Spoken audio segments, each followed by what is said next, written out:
And that he is who he is what will take you through. I cannot tell this story enough when I tell you that when the Lord delivered me from my situation, I was so wanting to have a pity party. I didn't even realize it was done because I wanted to have a pity party. I wanted to be a victim. Woe is me, I can't even find a place. Woe is me, now I found a place. I don't have all the money. Woe is me, I got a job, but now I need a ride. Oh, it's walking distance. Well, now it's raining. Whoa, whoa, whoa, whoa, whoa. Woe is me. But God has separated me from everybody. And the people that I was around, nobody wanted to hear that. So I stopped saying it. I stopped woe is me. And I started praying. And I started reading. And I started studying. Now, we have a daily podcast, The Food That Never Spoils, which is every day, where I read scripture for at the least 15 minutes. And I do that because when I was going through, it was difficult for me to get started on the word and such for myself. But listening to other people read on YouTube and wanting to feel the closeness of God, it helped to get me going. And so in return for my gratitude for what Jesus has done for me, I give it back by going hard for Jesus and every day that he blessed me with the gift of breath, reading scripture, trying to get those people started that have a hard time with that start button. Because like I said, it's a difficult task for me. And this is encouraging for me as well. It's coming up on a year, but, the streets be calling. It's only one man that was perfect without sin, and that's Jesus. The streets be calling. But because I don't desire to be in that world, because I have faith, because I'm staying on track, presently, it's helping me. And I'm nobody's role model. It's a daily struggle. But what I am is a sister with a testimony letting you know that it's doable. He did it for me, and he could do it for you. If you have faith, a willing heart, and that's something that you want. Because a lot of us enjoy being a victim.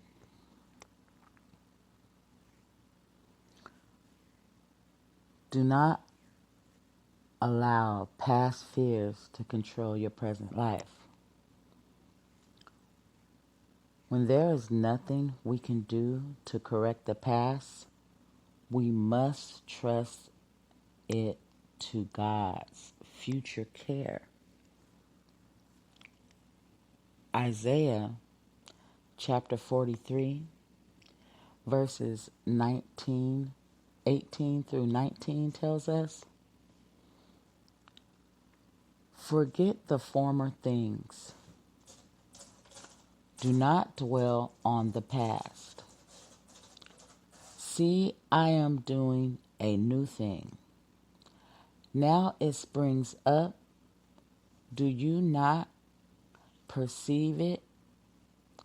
I'm making a way in the desert and streams in the wasteland." Now, we're not going to even let the devil win. That bang that you just heard, that was my cat. She just knocked down my entire plant section. She never jumps up here. But somebody needs to hear this message. And being that I was obedient, even though I got out the little chips and dip, I was going to be a fat girl and just eat.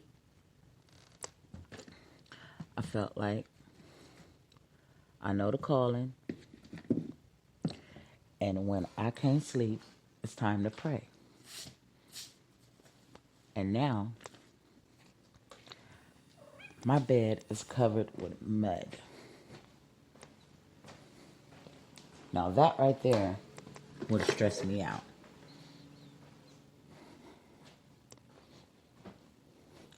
But I don't live out of that box anymore.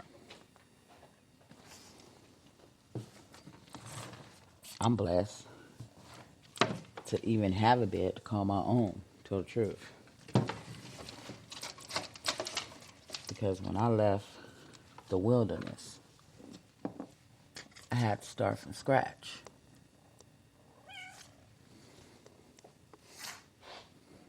And I got a pet. Glory be to God.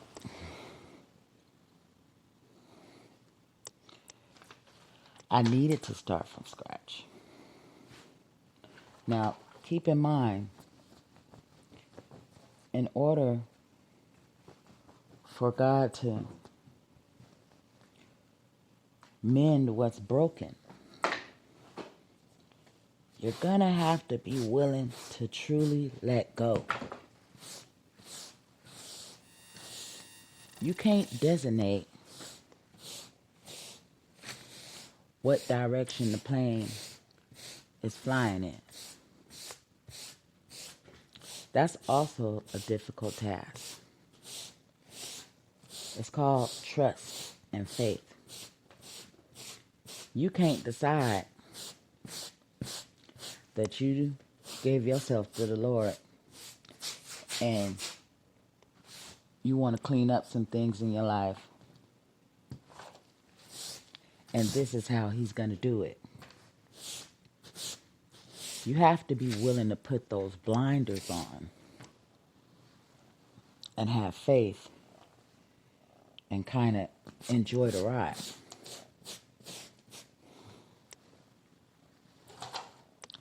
Now, God is an awesome God.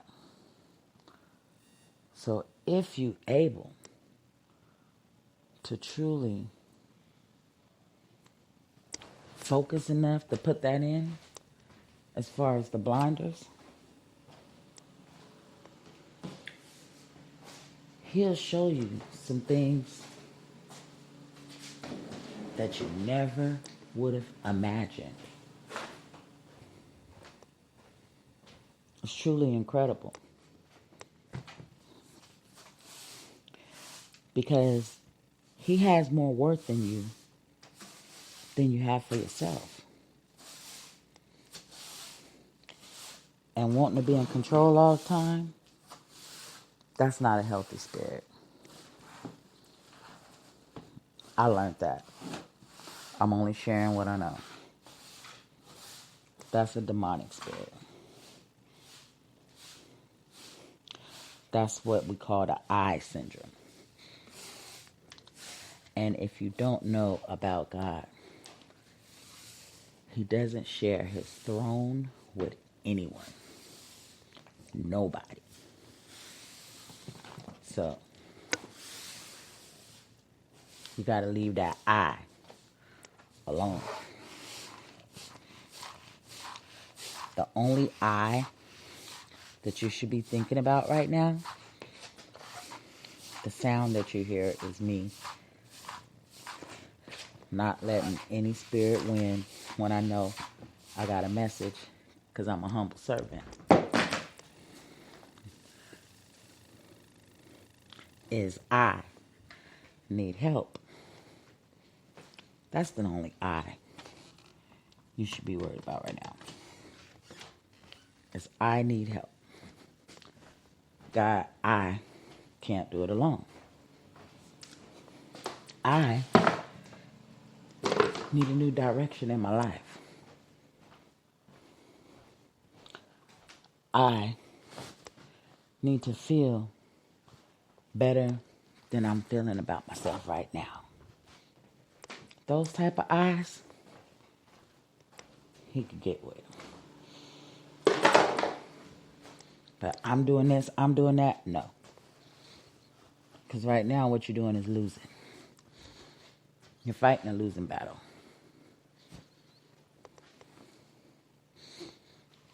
If you haven't figured it out by now, everything is set up. If you're not winning, then you're part of the losing setup. And you need backup. I'm only telling you what I know.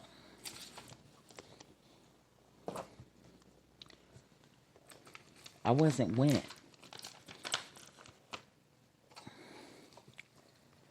And I even got dealt like more than a few winning hands where I could have won. You know, financially. Had a little mental setup. But I wasn't trained to win. So when the blessings came my way, I didn't know what to do with them. Because I was in the world. So instead of thinking about a win, I was thinking about all type of other things. I went through thousands of dollars where I possibly could have made some winning moves. And although in my mind I wanted to win, and with my situation I needed to win, and I had the finances a few times to win,